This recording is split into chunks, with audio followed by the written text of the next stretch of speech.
part of the free festival. Please meet Mr. Ayaz David, sports writer and journalist. I'm going to meet Ayaz David, journalist, newspapers like Midday, Bombay Times, and DNA, apart from being editor of Sports Week, the legendary Sports Week magazine, and sports editor of Independent Times of India. Ayaz is now consulting editor with NewsX and a columnist with Dainik Askar Group, Mint, Hindustan Times, Mail Today, Deccan Chronicle, Asian Age and Times of India, writing on sports, politics, cinema and social issues. He's also been a commentator on cricket, as we all know, and has written several books on cricket, which is 2 here, and co-authored 150 years of India's independence titled India 50, Making of a Nation. Many years ago, Ayaz and I were also colleagues. Yes, we were. We built, he launched a wonderful publication which was actually a pioneering one in India called Cricket Talk, but also we helped to build Sachin Tendulkar's first official website. Yes. Ayaz, welcome. Thank you. And congratulations. Thank you. We will officially launch a book. Have you launched it? No, we'll launch it here. Wonderful. So may I? Yes. So the honors. Ayaz, state of Indian cricket. If you stayed awake late last night, you'd worry about the state of Indian cricket because you got thrashed by South Africa. But I actually feel that the state of Indian cricket is pretty rosy looking ahead. We need to put a few things in place. Certainly, the bowling attack when it plays overseas, when the team plays overseas, I think we're very good at home. But when you play overseas, you get exposed in certain departments. Now, I could concentrate on the negatives, but the positives I would say is you've improved a lot, or we've improved a lot in our fielding, which used to be my biggest bugbear, because you can't become a great team unless your fielding is very good. The batting seems to be far more secure, though there are a lot of youngsters there. Remember, we've just passed one era, one age has passed, with Tendulkar retiring, less than a month back. So no Dravid, no Lakshman, no Tendulkar, no Kumble, no Saurav Ganguly, and for various reasons, no Sehwag and Gambhir in the team now. But the talent that we've got, I think, is really good. It needs to be matched. You can't win matches consistently on batting alone or only on bowling. You could perhaps win more consistently if the bowlers are devastating. But if your bowlers are not up to the mark, then you're going to struggle. And that's one area that India really need to address very urgently. I don't know how they'll do it, because in India, generally we tend to shun hard work, and bowling is hard work, especially fast bowling. Maybe it's to do with the climate. I can't think of Goans producing fast bowlers, for instance, or some of the other places in our country. Also, because cricket traditionally, not just in India, but even more so in the subcontinent, the more celebrated cricketers are your batters or the batsmen, barring the occasional Kapil Dev or Bishan Singh Bedi. You look at your line of big stars in Indian cricket, starting from Lala Amarnath, they were all batsmen: Vijay Merchant, Vijay Hazare, Gavaskar, Vishwanath, Tendulkar, Dravid. The poor bowlers in a backseat. So I think that the future is looking bright to me, but there are lots of things that need to be the jigsaw puzzle. The next 12 months, Vivek, I think are very crucial, because we're playing a lot more overseas. We are already in South Africa.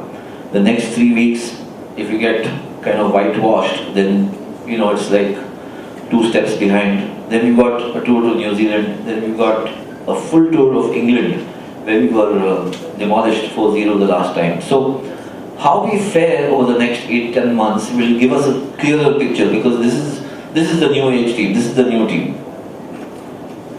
I wanted to ask you about the IPL and about 2020. Has it some people believe it's had a deleterious kind of effect on cricket, the way cricket is played. Do you buy that argument? I would fancy myself as a connoisseur of the game, so I am still wedded to Test cricket. I'm not averse to limited overs cricket. On the other hand, I'm not fanatical about this, that the IPL or T20 is ruining cricket as such. Some good things that have emerged. Let's look at the positives. again. Scoring rates have changed. Scoring rates have changed, more results, you're getting more results, I think, which is a good thing for the sport. You're losing out perhaps on the nuances. For instance, Test cricket, we were just discussing earlier at lunch with Anil, that one of the great dramas of Test cricket was how to save a Test match. That kind of ability seems to be vanishing. I can't think of batsmen who can bat for 8-10 hours to save a Test match like Dravid could do, or a Gavaskar could do, or Michael Atherton could do. In the current lineup, maybe a Cheteshwar Pujara, but not too many others. And why only talk about India? Look at teams across the world. Maybe a Callis in South Africa. I don't know who in Australia. Maybe a Clark, but they've become fewer and fewer. But where the spectacle of cricket is concerned, perhaps it's become more exciting because more results. Sixer has become like a home run in baseball. Yeah. So then there's the other part of the IPL, which also has its pluses and minuses. It's provided so much livelihood and money. And I'll give you an example. Two sides of the same coin. More people, more players involved in the game, earning big bucks. The support staff, the masseurs, the coaches, the sports medicine experts. Everybody making a livelihood. It's in case you don't already know, Indian cricket alone is a $3 billion industry. The entire universe of cricket may be about a little over 4 billion, of which we are 3/4. That's why Indian cricket is so powerful and rich and tends to become monopolistic with all its attributes, positive and negative. On the other hand, you might quite conceivably say that, hey, so much money for what? And I'll give you an example. The Pathan brothers, who come from very humble origins. They are sons of a Muezzin, born in Baroda, lived on the backside of a mosque. Now they live in a plush bungalow on the outskirts of Baroda. But the last 3 years, their deal was, for various franchises, $2.1 million for Yusuf Pathan from Kolkata Knight Riders, $1.9 million for Irfan Pathan from Delhi Daredevils. $4 million, that's 24, today's currency, 24 crore a year, and neither of them plays for India. They're not anywhere near close to the Indian team. So you might wonder why so much money for talent which is actually just being determined by the marketplace or the market dynamics of an IPL. Be that as it may, I think that, hey, we are living in a kind of a free market economy in various aspects of our lives. They've got their plus sides and their minus sides again. I think there's so much money that has come into the game. Inevitably, there's an underbelly to it, which is not very gratifying. So you had match fixing and corruption, and it's not only about cricket. I think we sometimes overreact in India. There's a problem in football. As we talk today, 3 New Zealand cricketers are being investigated by the ICC for misdemeanors, done maybe 7-8 years ago. In tennis, without naming names because I might get hauled up in court, but there was one top 10 player who was under scrutiny for a long time for tanking his matches, and so on and so forth. So sport, while we all aspire, we all love it for its puritanical dimension, we must also remember it's played by human beings who have their follies and foibles. The nature of cricket in India has also changed because... I must mention Lance Armstrong, for instance. Oh yes, absolutely. Well, several sports are quite changed at the moment, and many investigations going on. Cricket has become very more democratic in a way, hasn't it? And become more spread around the country than it was 25 years ago when places like Mumbai dominated, or even you had a period where Karnataka was central to Indian cricket. Today it seems that it's become more of a small town sport. Is that an accurate way to kind of report to it? Yeah, I think it's a very accurate observation, Vivek, because I think cricket has become a metaphor for a kind of aspiration that puts you into the forefront of national recognition, national sensibilities. It is more than just a sport today. It's a metaphor for being an high achiever. Sometimes to the detriment of other sports, like say hockey or football or even tennis and badminton. for it's very interesting. Try and see cricket in different dimensions. Like the whole Tendulkar phenomenon, I just don't see. He's a great cricketer. That's most easily understood when you look at his statistics and figures and 100 centuries. But he defines to me a certain epoch in the history of cricket. If you look at it, there have been only 3 ages or 3 eras defined by cricketers. The first one was W.G. Grace, when cricket started and it got kind of solidified, crystallized into a sport. All of England, perhaps all of Australia, and those who were the Parsis in India and those who were associated with the game, they were in awe of W.G. Grace for what he meant to the sport and to national life. Then we come to the Bradman era, and Bradman became a metaphor of hope and solace in the times of the Great Depression, the entire country. It's not just about his average, which may never be achieved, but it's not just about his batting exploits. What he held out to the country. Tendulkar, perhaps without his own knowing or his knowledge, became something like that. And if I have to, sometimes people think I may be, a little over the top, but I feel that Tendulkar came at the time, 1989, when the Mandal agitation was at its peak, job reservations, and it snowballed into the Babri Masjid movement, and then demolition of the mosque, and the social fabric of the country being torn. And suddenly, it seemed that there was this one guy, the bat seemed an extension of his hand, going out there. He was 10th standard pass or fail, I'm not so sure. And, every time he walked out to bat, he just kind of united the whole country. Everybody saw him as if for their own reasons, perhaps it's a subliminal reason which we had, that we all kind of came together with Tendulkar and his batting. At least for the first 6-7 years of his life, I think that was very true. Then he was joined by the likes of Dravid and Lakshman and Ganguly. And again there was an inflection point when the match fixing scam broke in 2000. And I can guarantee that everybody, when Azharuddin's name came and some other cricketers and the question uppermost in everybody's mind was, hey, I hope Sachin is not, if he's sucked into it, it destroys our trust entirely in this game. So he came to mean much more than just playing the game or playing cricket. I think his contribution, willy-nilly, without perhaps his own knowing, was cricket with its phenomenal popularity, and Sachin, maybe we all loved the innocence of a 16-year-old, we never got over it, so we were die-hard supporters. There's Dravid, who's, I think he's an impeccable batsman and a person. He's had massive contribution to make, not just to Indian cricket, but to international cricket. Lakshman, Ganguly, Kumble, all titans. But somewhere Sachin stood on a pedestal because of an emotional bond, which is very difficult to describe, beyond what I just told you.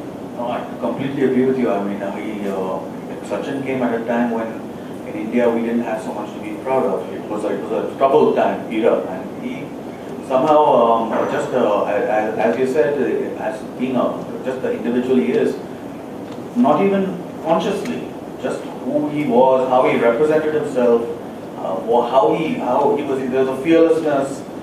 There was a kind of something very correct about him. Yeah, he was tiny, he was puny, he was young, he was taking on these big guys, and trying to, they wanted to beat him into submission, and everyone here must have a Sachin Tendulkar story, and because everyone's connected with him in so many ways.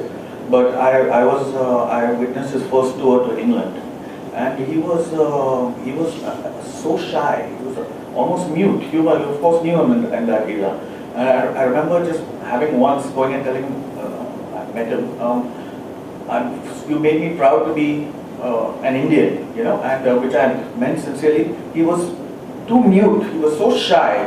He just looked at me. He couldn't say anything. It was just but now he's become very articulate. And yes, if you heard his farewell speech, I was flabbergasted. Yeah. A man of very few words. Just to give you a little picture about not just Sachin, but how cricket, like cinema, is a strong metaphor of the Indian psyche and the way we think.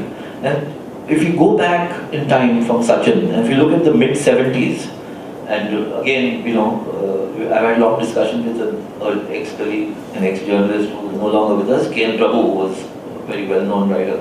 So the mid-70s was the period of the emergency in India, a very troubled time again. And the kind of movies, Amitabh Bachchan became the angry young man there. And the angry young man of Indian cricket was who? Was Sunil Gavaskar. Always confronting authority, the establishment, challenging it. Because, Gavaskar was fighting for players' rights and, for his own kind of, I must be accepted and identified for what I am. I will not be subjugated to what you say. The roles that Amitabh played and got were all, knocking establishment of authority, of its pedestal. So I think today we are in the age of Karan Johar movies, and cricket is also happy, and there's no protest, and there's no players association. It doesn't matter. Everybody is making enough bucks to. They've done so well. They've done so well. It's true. I do think that one thing about cricket, and because you cover sports in general, you must normally talk about cricket, though your books are cricket books. I do have this feeling that cricket has killed other sports in India, isn't it? Football the Football Association had to beg the BCCI for money, and they gave them a grant to kind of 50 crore. Can you imagine? They gave IOA 50 crore. Well, look, I think some of the sports have killed themselves, like hockey, for instance. You've got, for the last 15, 18 years, two rival factions in the hockey establishment, and it's doing no good to the game. The FIH, which is the international controlling body, is desperate to get India back on the rails. Because with 100 crore people, it's a massive market for the sport.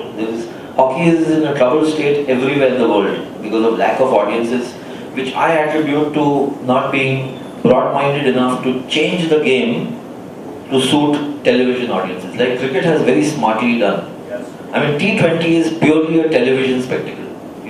The aesthetics of the game in T20 are virtually zero. They tend towards zero. But it's massive entertainment. It's a 3.5-hour evening out for the entire family. Watch the cheerleaders eat popcorn, cheer every sixer and go home. Actually, television changed cricket, and that's the reason cricket is everywhere. When we were growing up, for instance, in Goa, cricket was not a major sport. But the fact is, once television, and Mark Maskin has helped to do this. Yes, I think Mark was a visionary. And I must mention a little bit about Mark here because it's so interesting. Mark Mascarenhas was owner of WorldTel, promoter of WorldTel, which managed Sachin in the early part of his career. He also brought the World Cup 1996 to India.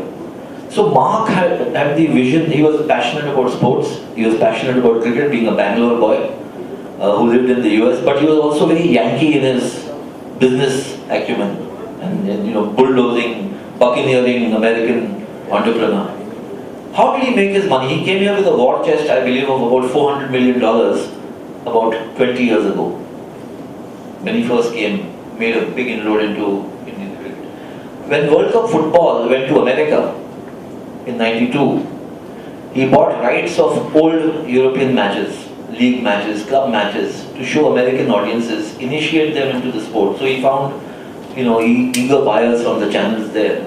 And he bought old boxing bouts from America, black and white, and showed them in Europe, where there was an aging population who all lived off nostalgia and the good old times. And so he made a good killing on either side of the Atlantic.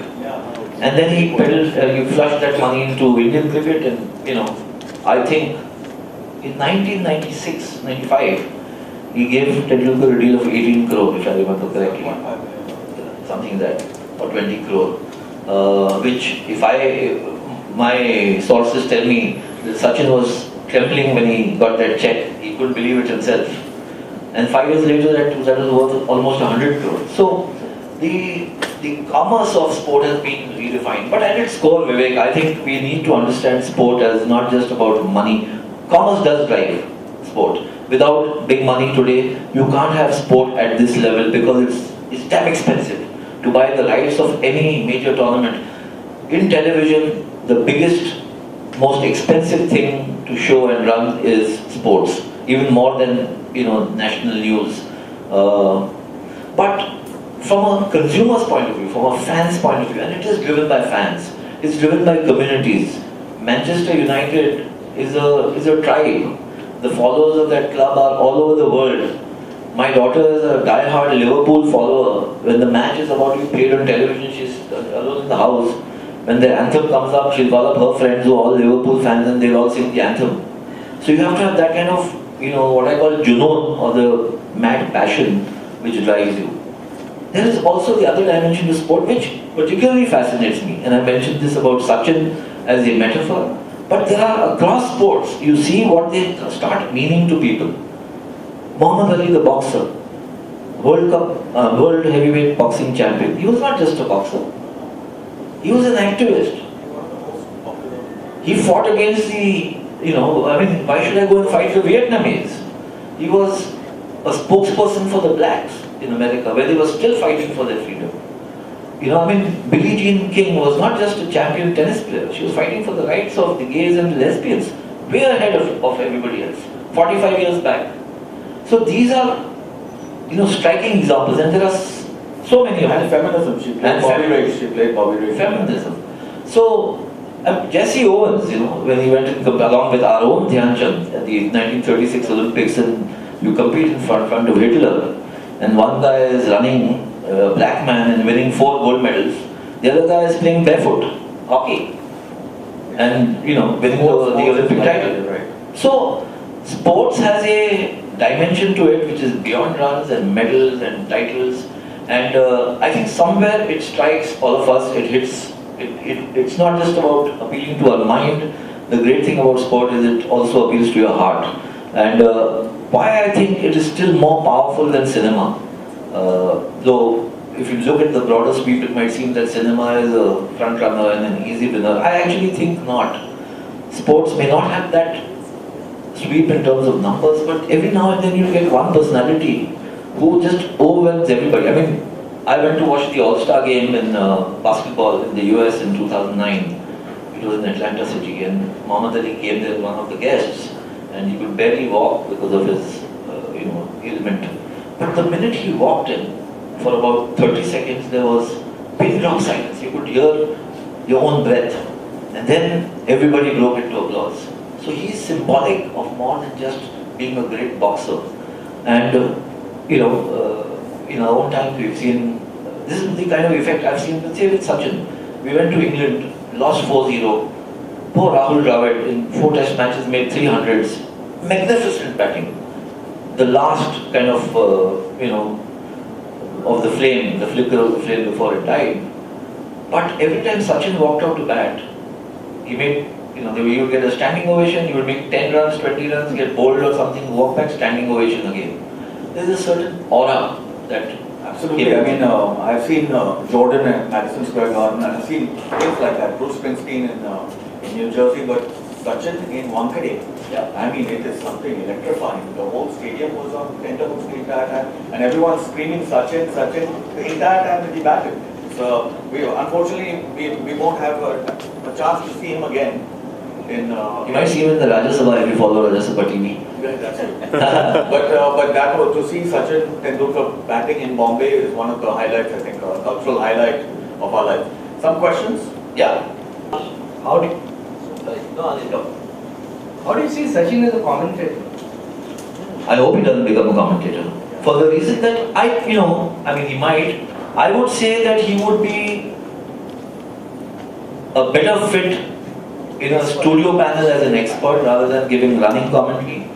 I mentioned to you, I think he's, the kind of pedestal he's on is almost like living in a bubble. So it's a very difficult thing, it's a big call for anybody to step out of that bubble, because then you're shorn of all the protection. Does he want to do that? It's a different call altogether. Gary Kasparov did it. Maybe after a few years. But Gary Kasparov chose to become a politician. So he's, there are kinds and kinds of sports stars. Maradona was as great a sports person you can think of as anybody else, but his personality was completely different.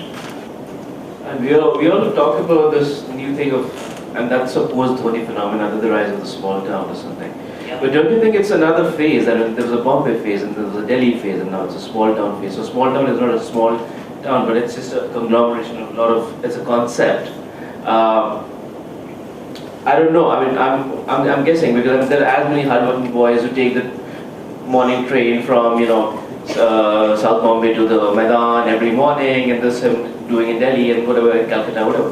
What I'm saying is, in the sense, this whole small town concept, because there was a time in BCCI where selection was supposed to be mandatory regional, and you had to pick up two guys from the east and west and all that jiggy pugri have started happening. But that doesn't happen anymore. So does that make it any easier for, it's not a leveling field. I mean, there is still a Bombay monopoly, there's still a Delhi monopoly, but is it any easier for, Ranchi is an exception, but for any other place? Actually, we've seen what I call the complete democratization of cricket or cricketers coming. They've come from everywhere. Mohammad Kaif came from somewhere, and Harbhajan Singh comes from Punjab. We've got what, as they say in the business world, that middle India or the hinterland India has been unlocking its wealth.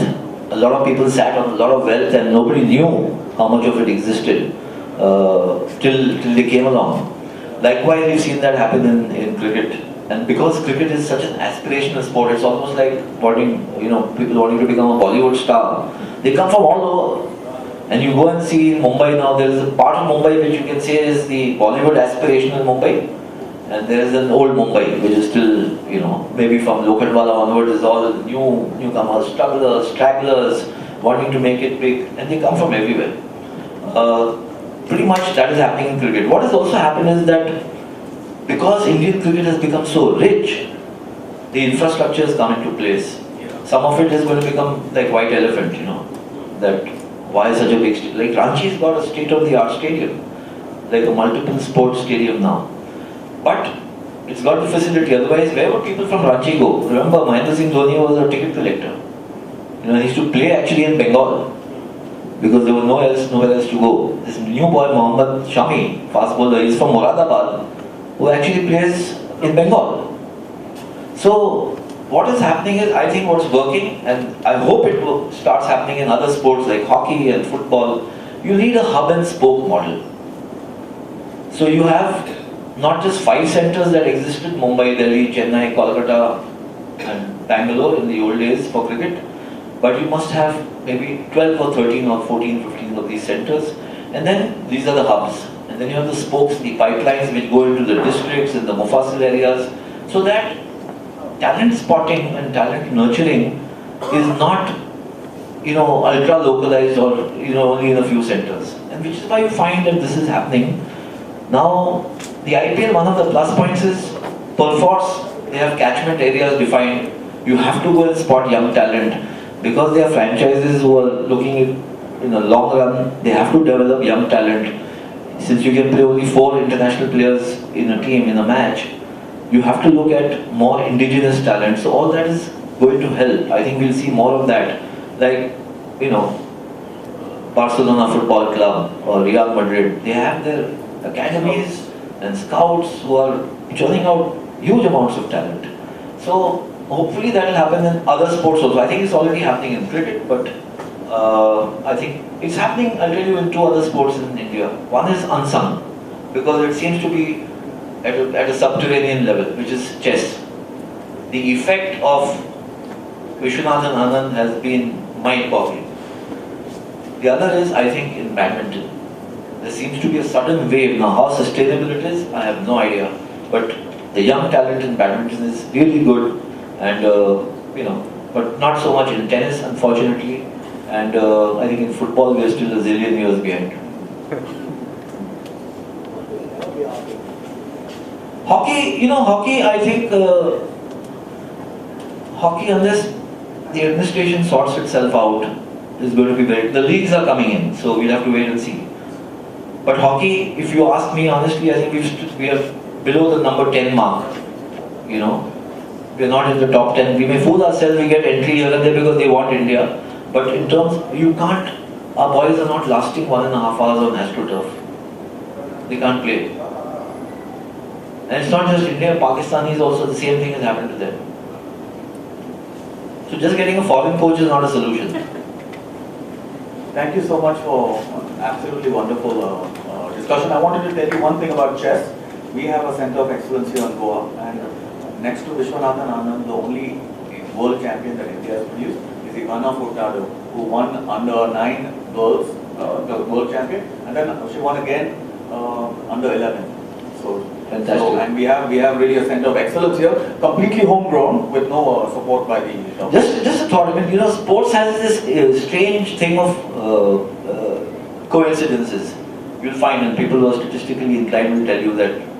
So, for instance, in India, we've got 3 fantastic champions who are almost absolute contemporaries of each other.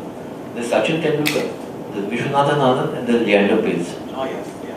They're almost of the same vintage. Maybe Vishy Anand is 2 or 3 years older. They all came around 88, 89. Somebody winning the junior Wimbledon, somebody making a test debut, somebody becoming an international grandmaster, going on to become. And Leander's still going strong. Leander's still going strong. And born in Goa, by the way. Born in Goa? Yes, and a son of Goa. And just a final word about what we're doing, what I'm trying to do with books is not just I'm getting people from my profession, which is journalists. I'm commissioning the books, I'm editing them, I'm also going to write some of them, and I want to expand the horizon from cricket to maybe a book on Saina Nehwal, or even go back in time on Gavaskar, Dhyan Chand. I don't think there's been any tradition. There's no legacy understanding of sports certainly in India. And there needs to be, unless you have that. Yes, but even so, I mean, in England if you go, some guy has played 20 years, 10 years of county cricket, there are 5 books written on it. So we need to document the achievements of our own sporting heroes and keep them. And P.T. Usha, to my mind, one of the greatest Indians. She broke the glass ceiling, she started a revolution in Kerala and across the country where women started, and I'm of the firm belief, Vivek, that unless in India we give 50% of our population the chance to participate and play sports, which is the women, you can never become a sporting country. It's all poppycock. So unless you keep girls locked up in the houses or get them married and say, no, your job is not to play, it's a disaster. Thank you.